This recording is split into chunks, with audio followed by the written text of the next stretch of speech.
glória a Deus, que é o reino de Jesus, o reino messiânico, que é o reino de Jesus, o qual Davi fala aqui no Salmo 110, e ele está falando de Cristo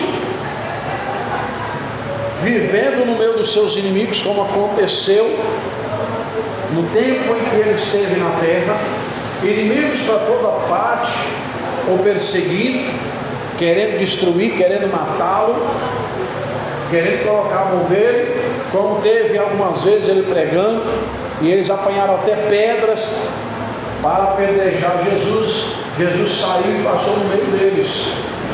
Várias vezes intentaram de matar Jesus, só que a profecia tinha a hora de se cumprir, não era hora de se cumprir, e não era daquela forma também que deveria cumprir.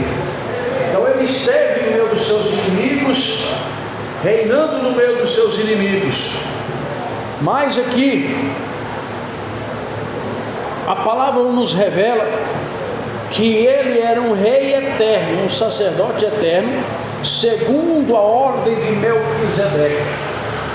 Melquisedeque foi o sacerdote que recebeu o dízimo de Abraão, e dali para frente você não se viu mais Melquisedeque. Há muitos irmãos, leitores, estudiosos que dizem, julgam ser Melquisedeque o próprio Deus que recebeu o dízimo de Abraão. Isto é um julgamento entre as pessoas. As pessoas, os irmãos, acham ser. A Bíblia não fala o que é. Glória a Deus. O Senhor, e diz aqui que na ira dele, ele ferirá os reis na sua ira. E nós continuando aqui, vai dizer que ele julgará os gentios, tudo encherá os corpos mortos, ferirá, glória a Deus, os cabeças de muitos países. Isso quer dizer,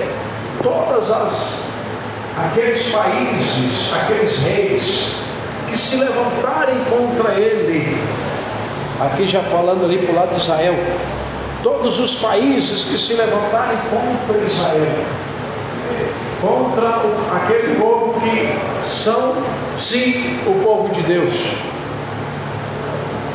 Deus vai trazer juízo a todos. Deus levantou Israel para, através de Israel, julgar, punir as nações.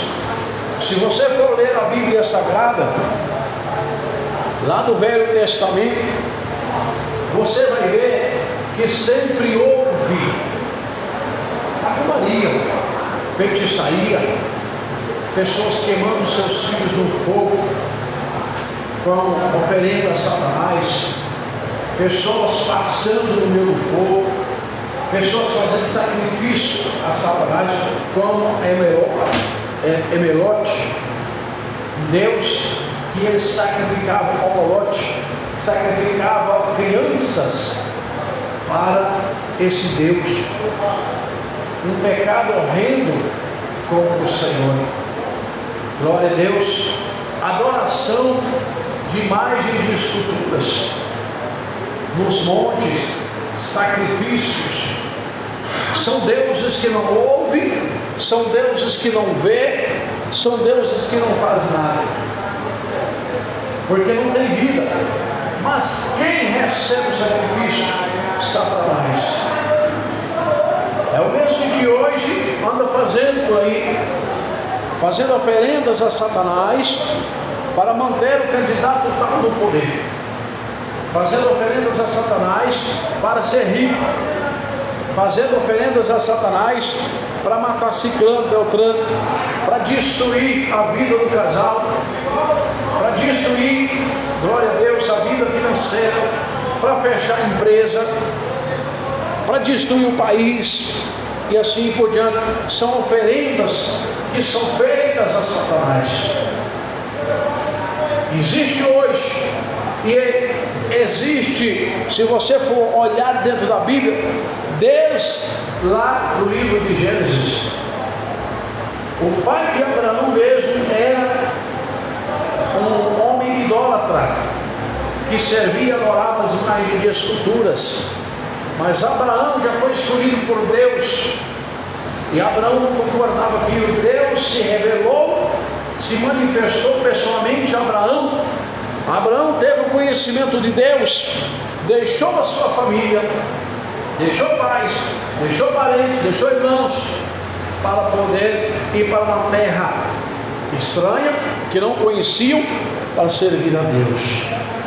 Muitas das vezes nós temos que deixar tudo nosso, temos que deixar parentes, temos que deixar família, temos que deixar nossa terra, temos que deixar nossa riqueza para servir ao Senhor, para fazer a vontade do Senhor. Glória a Deus. Foi o que Abraão fez, deixou tudo, deixou pai, deixou família, deixou parentes, para ir para uma terra longínqua, uma terra que não conhecia, para ser peregrino numa terra aqui ou do lado, só para manter a fidelidade a Deus. Deus provou Abraão, provou a fé de Abraão, ele foi aprovado diante de Deus, de tal forma que Deus o constituiu ele como pai de muitas nações. Hoje, pela fé, nós somos filhos de Abraão. Glória a Deus. E no livro de Hebreus, no capítulo 11 de Hebreus, vem nos revelar que pela fé Abraão, ele apresentou seu filho a Deus no monte. Ele não negou em entregar o seu próprio filho no monte Moriá a Deus. Por amor e pela sua fé em Deus, Abraão, glória a Deus, se constituiu pai das nações. Aí depois revela que pela fé muitos outros profetas venceram. Isso vem nos dar, meus irmãos, um exemplo de que também será pela fé que iremos vencer. No livro de Romanos, capítulo 1, verso 7 ou 17, a Bíblia diz que a fé, que sem fé é impossível agradar a Deus. Então temos que ter fé para conseguir tocar em Deus.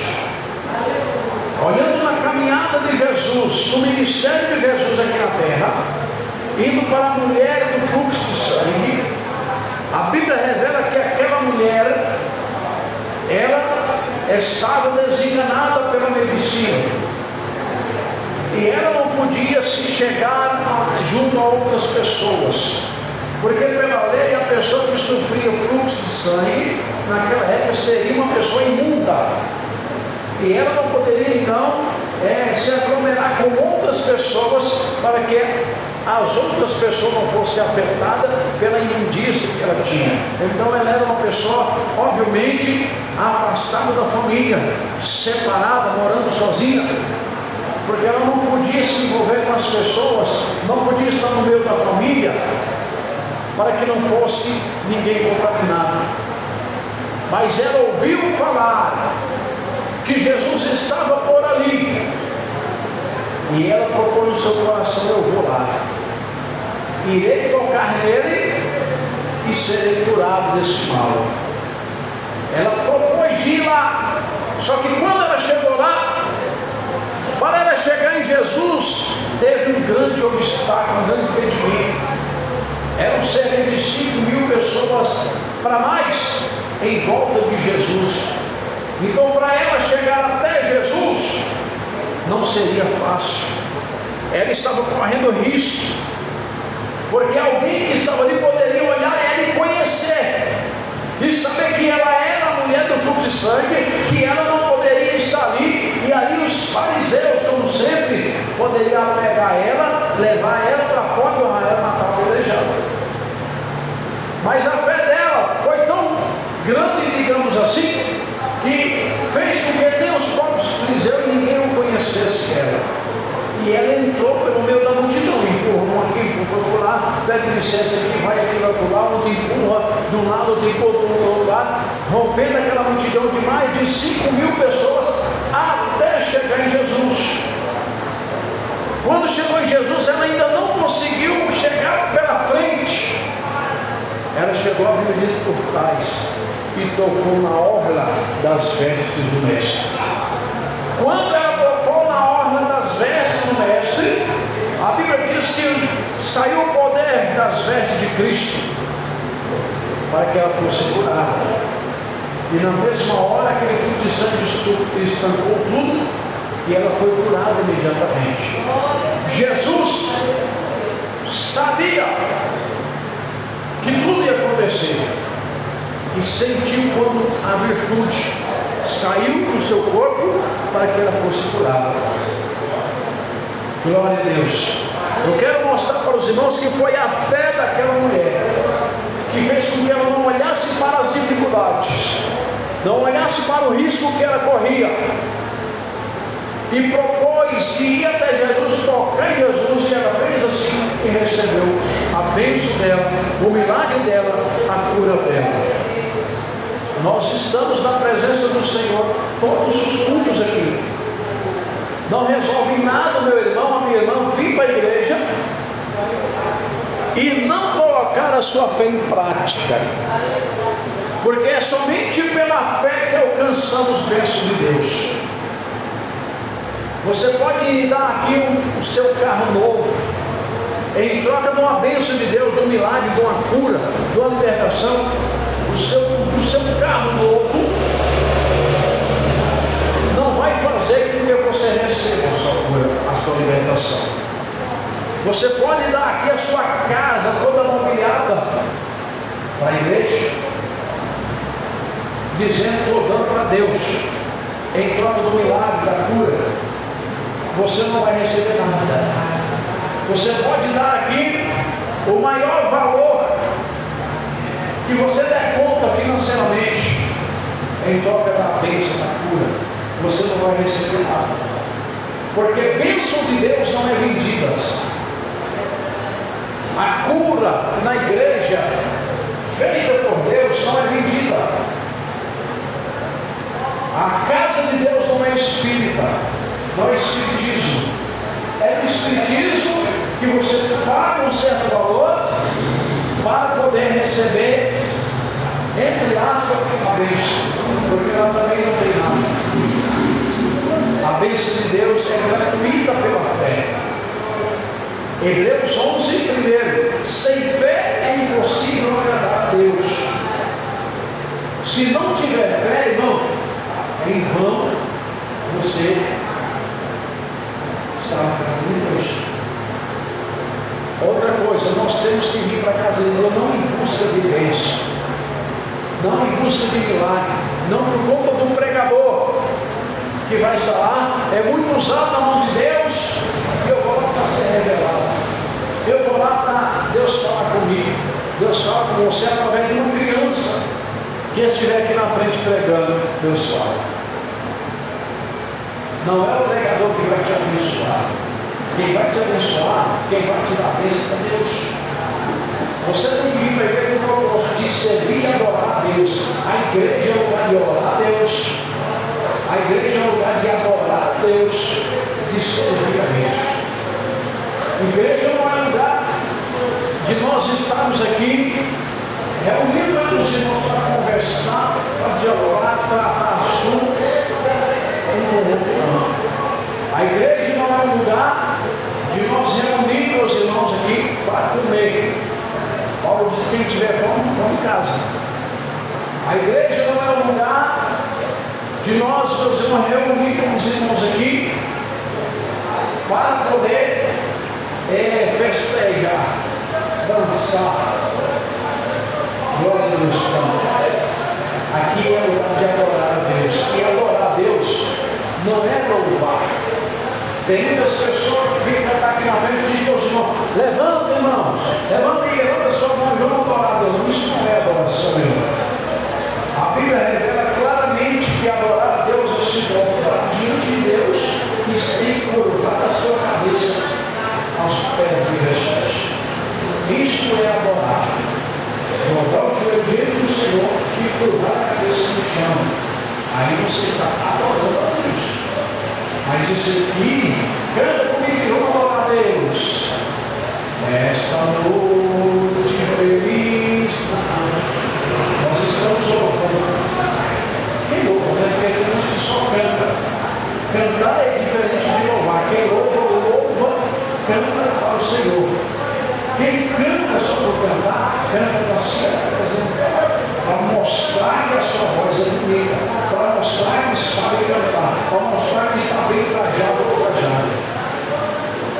Canta para se apresentar. Agora quem canta para louvar a Deus, aí canta e não tem preocupação com a sua aparência, não tem preocupação com a sua voz. Às vezes tem que canta até todo simples ou simples de tudo. Quando eu vejo principalmente aquelas irmãs velhinhas que chegam na igreja e falam, irmãos, vamos louvar o Senhor comigo aqui. Aí os irmãos não reparam na minha voz, não. Aí começa a cantar Guerra Luiz, canta desenturrado, próprio ritmo e tudo mais. Mas você olha para a pessoa e vê que ela está cantando muito certo, está com todas as simplicidades do seu coração. Esse é o exemplo. Às vezes aquela pessoa que canta aqui bonito no playback, que canta bem, tem uma vozona e tudo mais, no seu horror, não chega nesse fogo da igreja. Muito menos chegar a Deus. Muito menos Deus receber. Então nós precisamos de ter fé para que nós possamos servir ao Senhor. Glória a Deus. Então, quando Cristo estava na terra, os seus inimigos o rodeavam ele, estavam em volta dele, por todo lado querendo perseguir, querendo matar, mas só colocaram a mão nele quando chegou o tempo.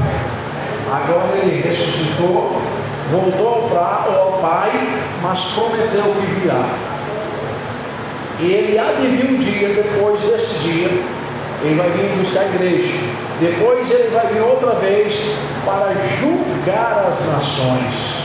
Aí vai cumprir aquilo que Davi falou no capítulo 110 de Salmos. Aí vai cumprir. Ele, glória a Deus, julgará os gentios. Gentios quer dizer povos. Viu? Todo encherá de corpo morto, ferirá os cabeças de muitos países, beberá do ribeiro do caminho, por isso exultará a cabeça. Assim como Deus abateu todo o Egito diante de Israel ali no Mar Vermelho, e por todo lado você olhava, você via corpos mortos do povo egípcio, dos soldados e reis. Assim também vai acontecer às nações. Quando Cristo vir para julgar, para fazer justiça às nações, vai ter corpos de reis, de soldados, de povos, por todos os lados da terra. Porque ele preparou Israel, levantou Israel para julgar as nações. Veja que ele veio para dar a vida para salvar a Israel.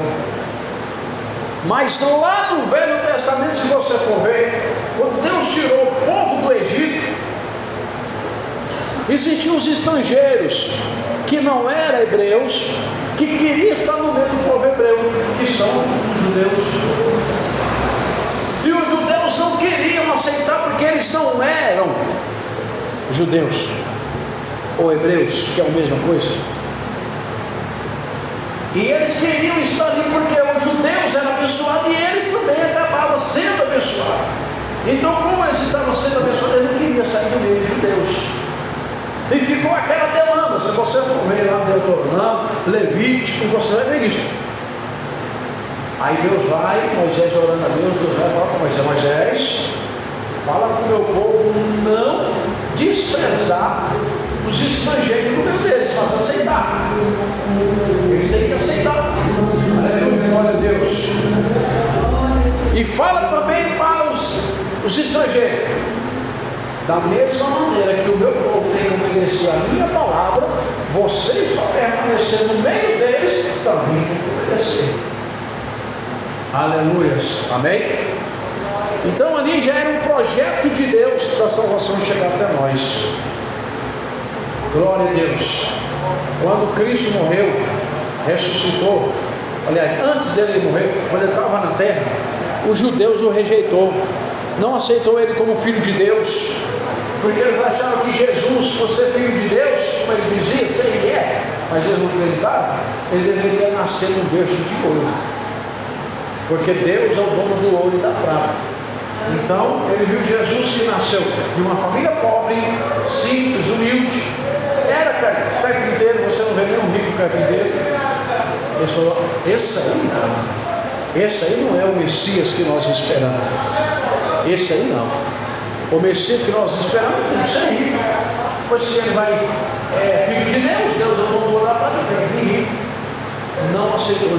Jesus insistiu com eles, Jesus pelejou com eles, até o ponto que Jesus chegou a dizer, quando ele rejeitava mesmo, não tinha como, Jesus disse, olha, eu vim para os meus, ou seja, eu vim para Israel, eu vim para os hebreus, mas eles me rejeitaram, portanto agora, qualquer um que vinha a mim, de maneira nenhuma se pode. Foi aí onde nós entramos na salvação. Glória a Deus, amém? Foi aí onde nós entramos na salvação. Aí Deus parou o relógio de Israel, porque ele veio para Israel. Então o tempo ia findar na terra, Israel ia ser tirado. Deus ia mandar o juízo sobre a terra. Mas como Israel rejeitou a Jesus, e ele abriu a porta da salvação para nós, ao contrário, ele parou o relógio de Israel, está parado, e abriu um tempo. O tempo de Israel parou, e ele abriu outro tempo para a igreja, que somos nós. Agora o tempo da igreja está findando, é agora no arrebatamento. Quando Cristo arrebatar a igreja, acabou o tempo dos gentios. Aí Deus libera de novo o tempo de Israel, o restante do tempo de Israel. Aí vai acontecer a perseguição, o pacto com o anticristo, o reino do anticristo. Israel vai sofrer nas mãos do anticristo. E quando Israel estiver todo cercado por todas as nações, porque todas as nações vão querer destruir Israel, porque Israel vai quebrar o pacto que ele fez com o anticristo. E quando ele quebrar o pacto que fez com o anticristo, nessa ocasião aí, já fez paz com todos os países em volta de si. Comunismo. Fez pacto com todos os países em volta de si. E aí quando Israel quebrar o pacto ali, o anticristo reunirá todos os países que fez pacto com ele para se reunir em volta de Israel, para destruir Israel. Aí vai cumprir Zacarias 14, aonde, quando eles estiverem cercados ali por todas as nações e ver realmente agora chegou o nosso fim, vai lembrar e vai falar: Deus, cadê a promessa que o Senhor falou que iria enviar o Messias para reinar sobre nós? E aí a igreja que já foi, ela descerá com Cristo. Zacarias 14, você vê isso aí. Ela descerá com Cristo, e Cristo descerá sobre o monte das oliveiras e dividirá o monte das oliveiras em duas partes. Aí Deus destruirá as nações e livrará Israel. Aí haverá um reinado de Cristo por 1000 anos. Glória a Deus. Aí cumpre aqui esta, podemos até dizer, profecia de Davi sobre o reino messiânico. Aí, glória a Deus. Deus abençoe a cada um dos meus irmãos. Batem palmas para Jesus.